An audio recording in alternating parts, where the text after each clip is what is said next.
I am guided by imagination, open to my creation, creating wins and celebrations. Don't be overwhelmed by information, more important than education. Be inspired by your exploration, on the path to your destination, leading to innovation. Yes, you are guided by imagination.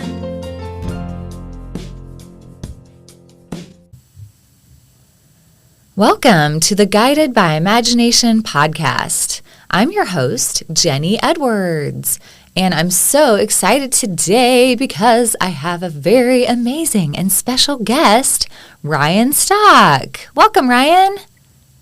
Hey, good to be here, Jenny. Thanks for having me on the show. Yes, I am really thrilled to introduce Ryan because he's a very, very special person in my life. He's my husband. Yeah. Yay. And Ryan is also a meditation expert. He's a 2-time Ironman triathlete, and he's a father to our 2 little girls.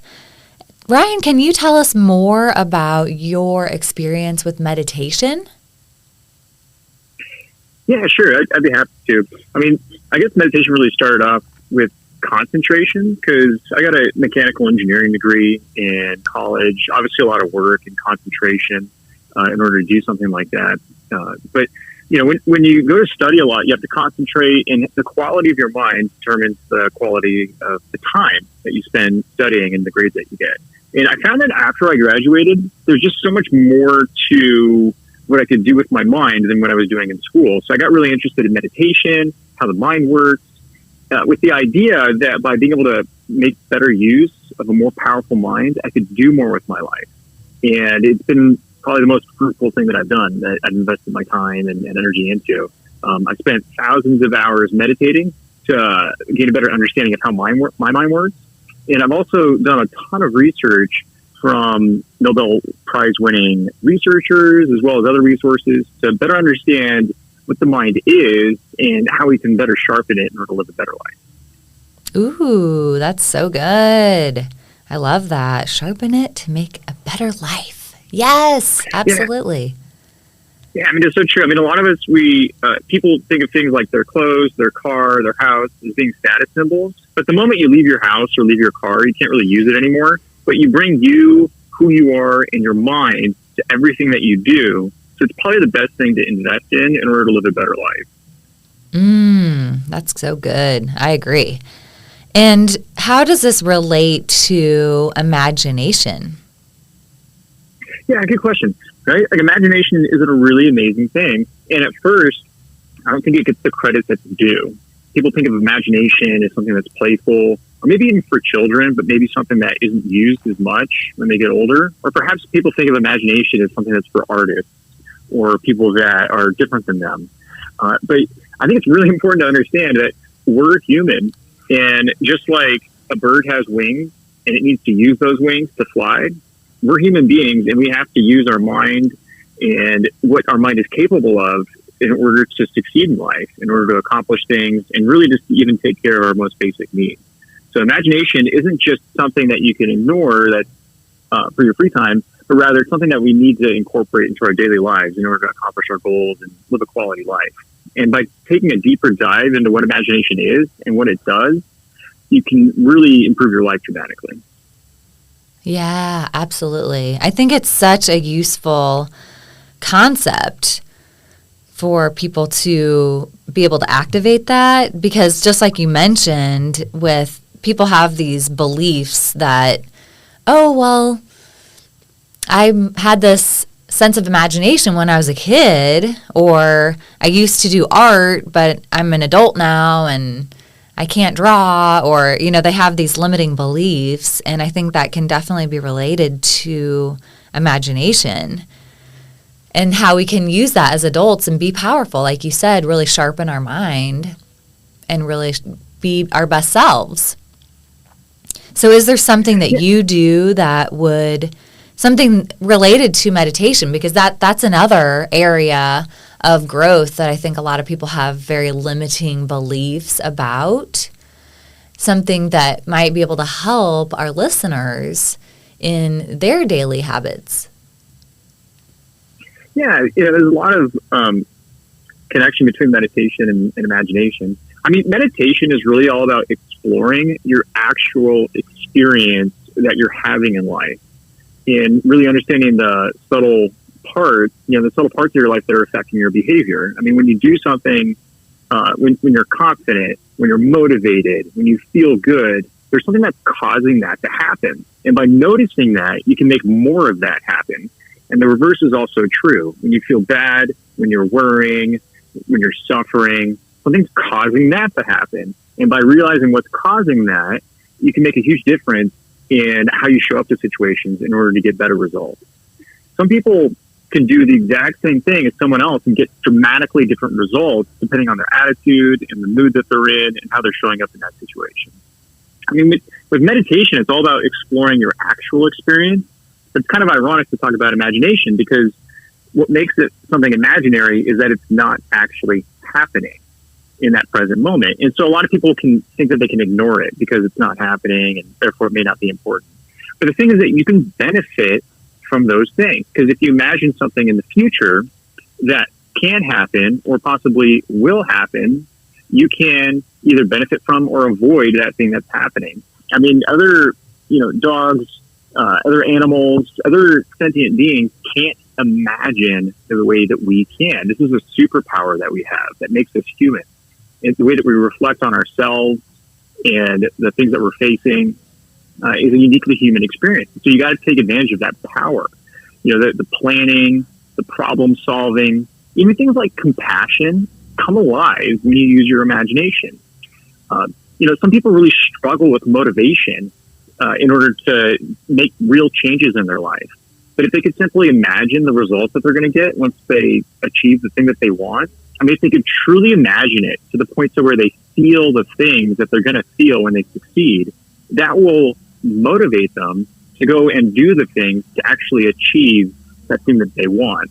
And so a lot of people think that they have a problem with motivation, but in reality, they don't. They just have a problem with their imagination.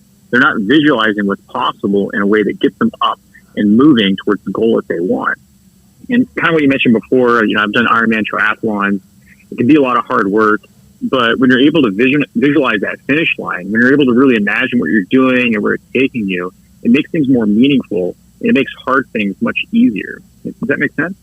Yeah, absolutely. And it made me think about when you were training for the Ironman, and just so people understand the longevity of an Ironman, can you remind everybody and share how long the 3 segments are that you're doing? Oh, yeah, sure. Ironman? An Ironman triathlon, you swim for 2.4 miles, you jump on a bike and ride it for 112 miles, and then after that you run a marathon, 26.2 miles, and it takes it takes all day to do it. It also takes a lot of training leading up to that too, that's what an Ironman is.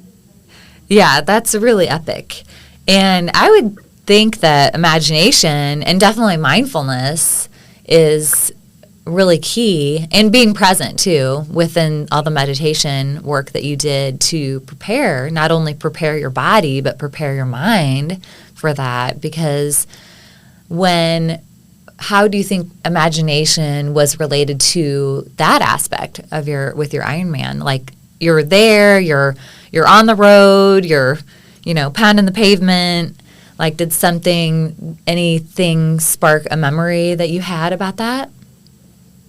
Yeah, of course. I mean, look, an Ironman may seem like an extreme thing to some other people, but the simple fact is that we're all facing our own Ironman race right now. I mean, we work long hours, we work hard, we're constantly facing more demands. And for us that are parents, the work doesn't stop once we finish our job. Sometimes the work starts when we get home and we have to, raise our kids. There's just so many challenges in life that we're all facing this. That life is an endurance adventure. Absolutely. When somebody wakes up on the wrong side of the bed and they're in a bad mood, and because of that, things are harder. People don't treat them as well. Their voice tone doesn't sound right when they talk to people because they aren't in a good mood. Therefore, people don't treat them right. It's a downward spiral. But a lot of this comes from people imagining the wrong things. I mean, think about this. When you imagine something and you imagine something good, I mean, when you imagine something that feels great to imagine, you actually feel those feelings. And it comes alive inside of you and puts you in a better mood. When somebody imagines something that makes them feel good, they do better.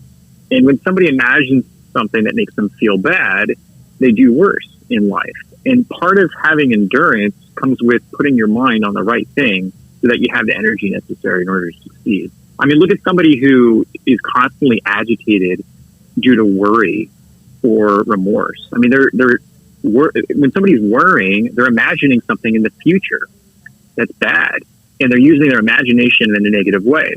Sometimes people are so distracted by worry that they're not focused on success. Sometimes people use their imagination in order to create doubt, where they imagine bad things happening in the future, and therefore they don't get the experience that they need in order to actually see the results for themselves. Or aversion, something like working out. If someone imagines that as being painful, then they're not going to do it.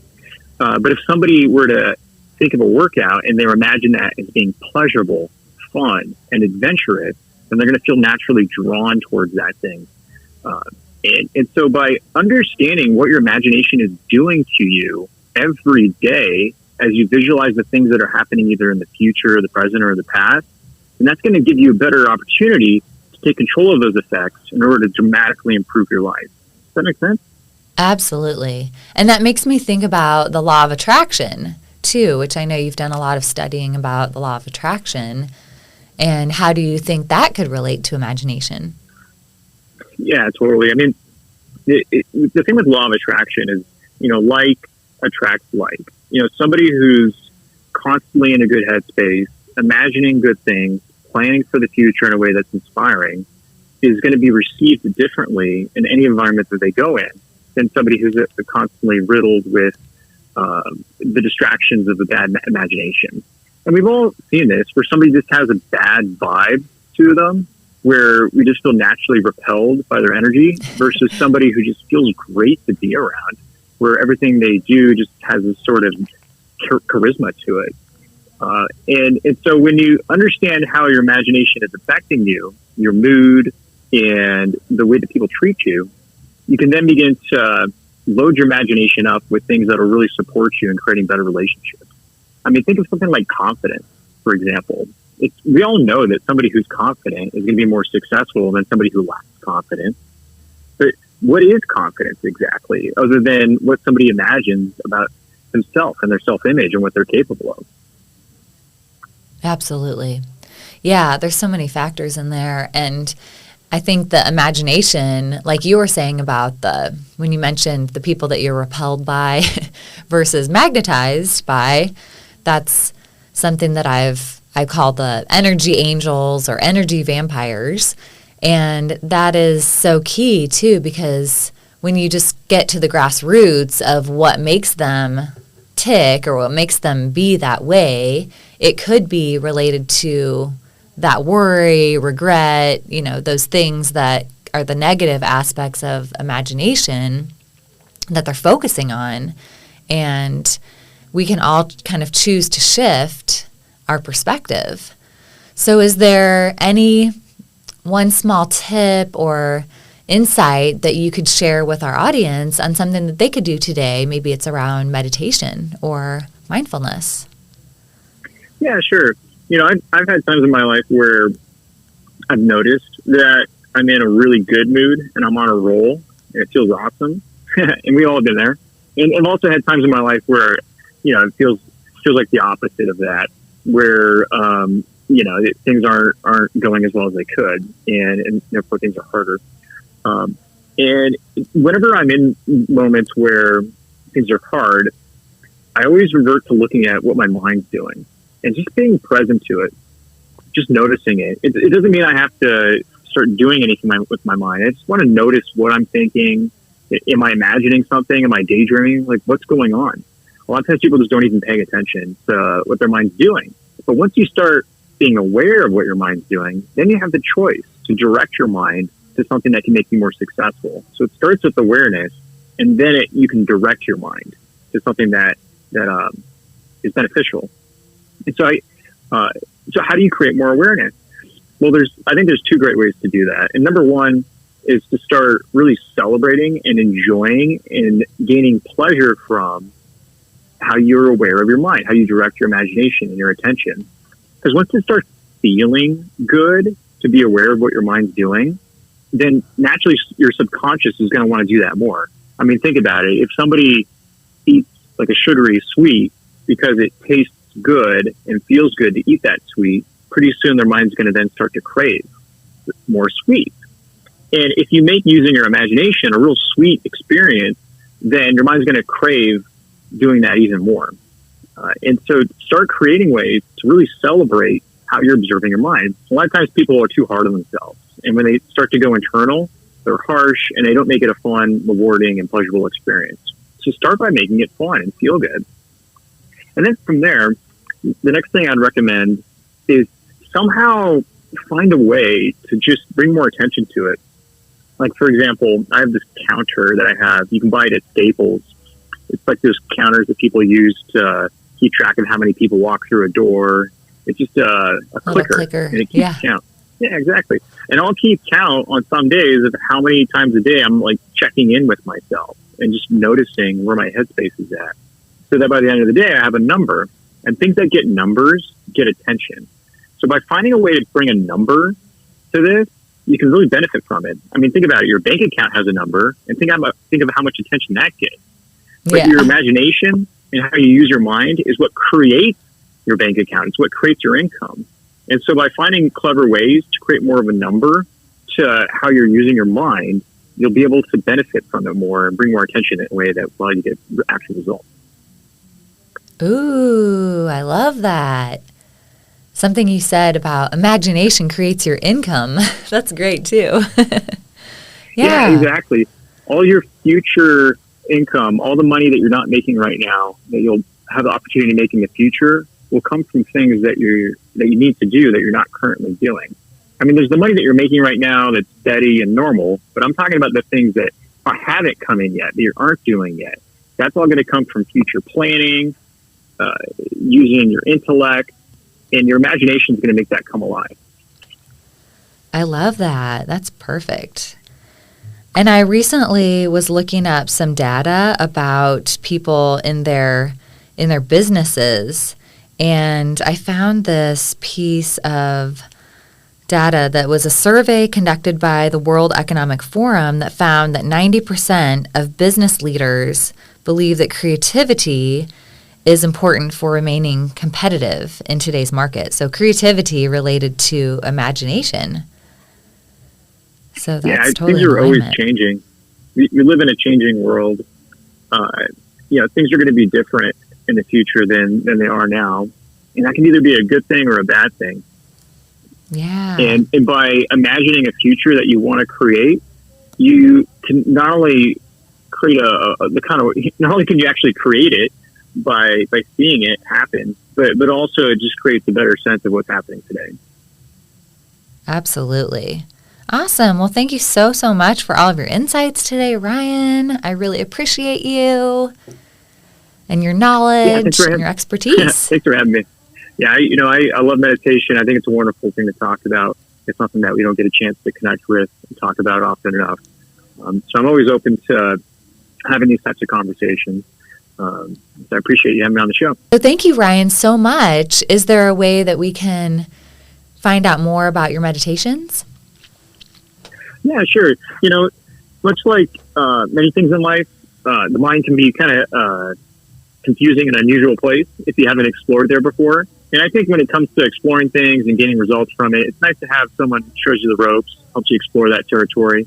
And, finding a mentor to help you establish your meditation practice is, I think, really important. Because there's a lot of things out there that call themselves meditation, but they don't get you the kind of powerful, income-generating, life-changing results that meditation has been proven to provide.